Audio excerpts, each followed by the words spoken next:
Ada yang bilang agama Islam itu agama yang kaku.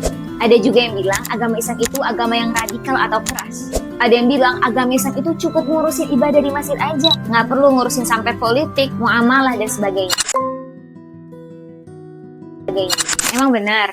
Yuk sama-sama kita bahas. Assalamualaikum warahmatullahi wabarakatuh. Teman-teman semua, mungkin pemantik tadi sudah membuat kita terbayangkan betapa banyak kondisi muslim saat ini yang secara KTP mungkin beragama Islam, tapi tidak paham tentang nilai Islam itu sendiri. Ada ungkapan masyhur dari seorang tokoh bernama Syekh Muhammad Abduh. Beliau berkata, Al-Islam mahjubun bil muslimin. Nilai agama Islam itu tertutup karena akhlak umat Islam itu sendiri. Hal ini menandakan bahwasanya betapa banyak orang yang tidak mengerti apa itu ajaran Islam sesungguhnya. Bagaimana sesungguhnya Islam itu memengaruhi gaya hidup kita, pola pikir kita. Dan insya Allah hari ini kita akan kulik bersama-sama.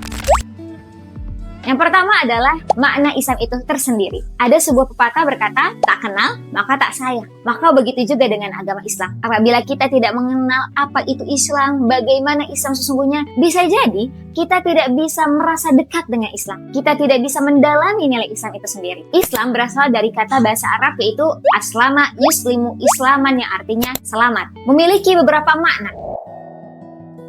Yang pertama adalah as-salmu yang artinya damai. Islam agama yang cinta damai. Jadi Islam itu tidak mendukung kepada perkelahian, perpecahan, kebencian. Islam datang dengan kedamaian. Sebagaimana Rasul SAW datang dengan kedamaian, bukan dengan pertumpahan darah. Allah Subhanahu wa taala berfirman dalam surat Al-Hujurat ayat 9, apabila ada dua golongan yang berseteru, fa aslihu bainahuma, maka hendaklah kalian damaikan di antara kedua itu. Bayangin teman-teman, Allah langsung yang menyuruh kalau ada yang berselisih, damaikan. Itu bukti bahwa ajaran Allah itu cinta damai. Dan cinta damainya itu nggak hanya sesama muslim saja, tetapi juga dengan agama apapun, seluruh manusia. Allah Subhanahu wa taala berfirman dalam surat Al-Hujurat ayat 13, wahai manusia, sungguhnya kami telah menciptakan kalian berbangsa-bangsa, bersuku-suku untuk saling mengenal. Jadi Allah ciptakan kita dengan keanekaragaman, tujuannya untuk apa? Untuk saling mengenal, bukan untuk saling memusuhi, bukan untuk saling memerangi dan sebagainya.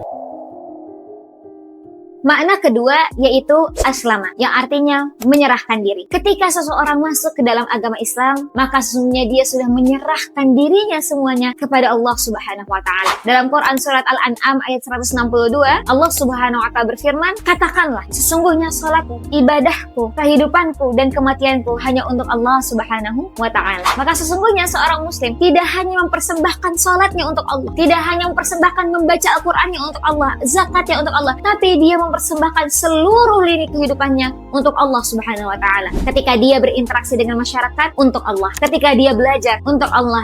Ketika dia bekerja, untuk Allah. Ketika dia berdakwah, untuk Allah. Jadi tidak hanya dicukupi dalam segmen ibadah saja, tapi seluruh segmen dia persembahkan untuk Allah Subhanahu wa taala.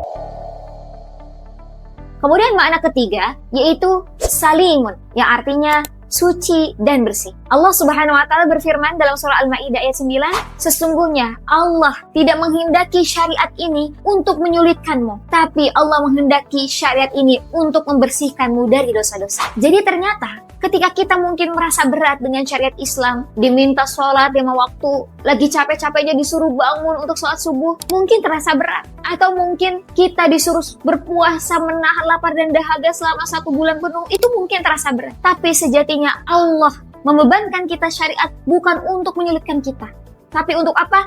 Liyutahhira qulubakum, untuk membersihkan hati-hati kita, untuk membersihkan kita dari dosa-dosa. Maka begitulah Islam adalah agama yang suci, salimun, dia membersihkan kita dari dosa-dosa kita.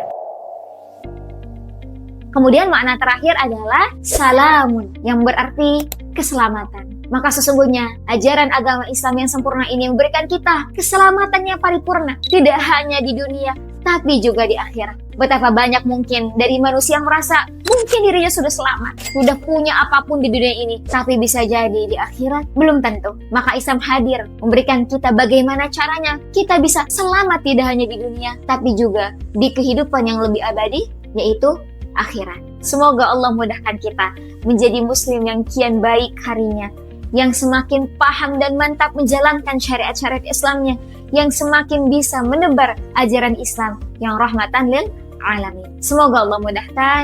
Wabillahi taufiq wal hidayah. Wassalamualaikum warahmatullahi wabarakatuh.